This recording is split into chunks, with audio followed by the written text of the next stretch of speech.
Where did this whole journey begin for you? Are you sitting at home on the couch and you're thinking to yourself years ago, I'm climbing Everest. This is something I'm going to do. I came back from a lengthy soccer practice. I used to play competitive soccer. I'm sitting on my couch having Doritos and some Mountain Dew, and kind of resting up after 2.5 hours of playing soccer. And I saw something on TV about Mount Everest.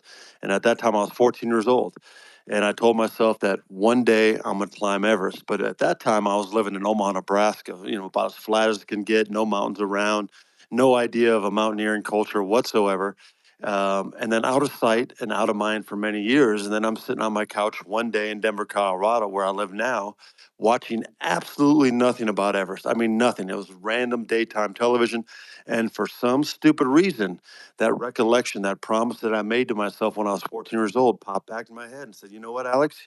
You said one day you're going to climb Mount Everest. So the next day I started. I had no clue what I was doing.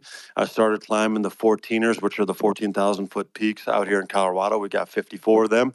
And I started climbing them, and I climbed the first one in the middle of winter, right in the middle of January, actually, with a bunch of snowboarding gear on, overweighted, sweating my butt off, post holing up to my chest, trying to make it to the summit of this peak called Quandary Peak. And ultimately, I made it, but it was miserable, absolutely miserable. And I did a couple more like that, and they were just absolutely miserable. And then I realized, you know what? I probably should get some formal training in this if I'm going to go and try to live out this childhood promise to myself to climb Everest. And so I started rock climbing, lead climbing, trad climbing, glacier travel, wilderness survival, and all kinds of other stuff like that, and started climbing other peaks around.